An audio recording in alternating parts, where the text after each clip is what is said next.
joining me now with more on the gas tax increase and how the price of gas in California could get a lot more expensive than it already is Chairman of Reform California, Carl DeMaio. Carl, welcome back. It's great to see you. Casey, great to be on. Well, just listening to Ed's package and a lot of the reaction that he got out there just the other day, it seems like there is a lot of pushback and people don't want another tax increase. So explain to our viewers what is happening and what they need to know as we head into July, because this is going into effect July 1st. Yeah, this has gotten a lot of attention because inflation is so bad and working families, particularly here in San Diego, they're being crushed. They're barely keeping their nose above water, and it's leading to a sense of hopelessness because it's just a never-ending increase in their cost of living.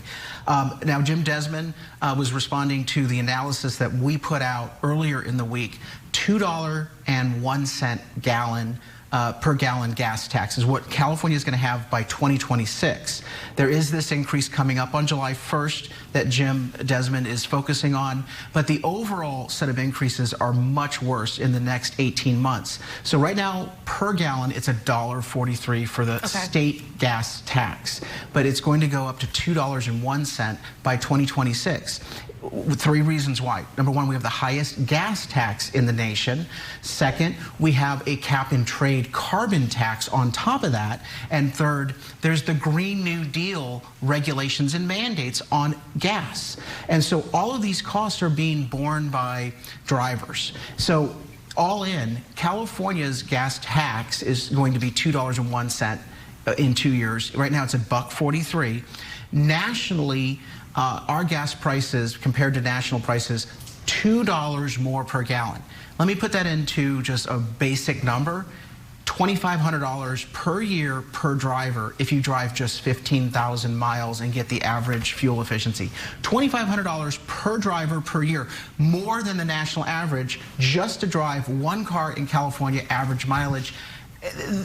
Again, soon you're talking real money, right? At some point, people are going to be so crushed by this that they can't afford, and that's why so many people are fleeing California.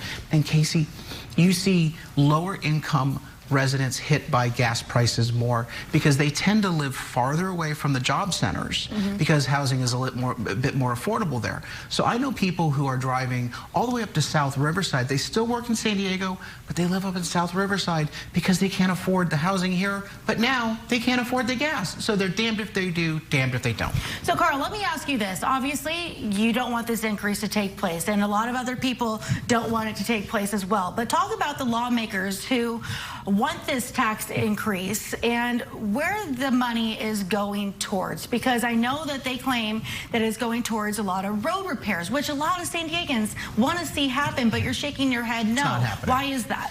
Okay, so this is part, if you want to know why California politicians want higher gas prices, it's not just because they want your money, they want you out of your car.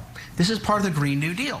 And I actually was talking to a legislator, this was just about a year ago, and I said, what are you going to do when gas prices are at $7 a gallon? He said, I'm going to, hopefully get them up to $20 a gallon because people shouldn't be driving gas-powered cars. They want you out of your car and into the bus or on a bike or walking. If they want to make that argument and let people decide, that's up to them. I think it's folly. But they're trying to manipulate the consumer and punish the consumer and inflict pain to get people to do what they think they should be doing.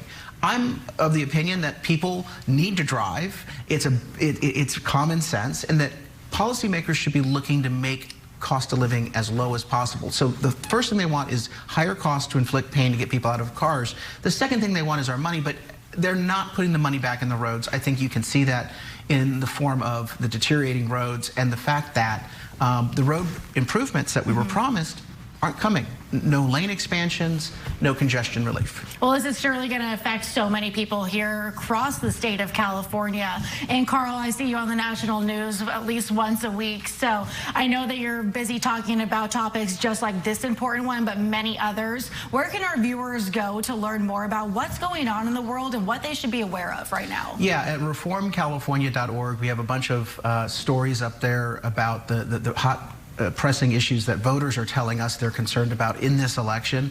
We also are promoting the Taxpayer Protection Initiative, which would roll back several of the gas taxes that we're now paying. So it's important that we get a yes vote on the Taxpayer Protection Initiative in November. It's on the ballot, and we need a grassroots taxpayer revolt in order to get this thing passed and impose it on the politicians. Yeah, and I know that you encourage people to read on what they're actually voting for. And make sure that don't trust the titles on the ballot. Do research. We issue a plain English voter guide, and people can sign up for that at reformcalifornia.org. Carl, it's great to see you. Thanks so much.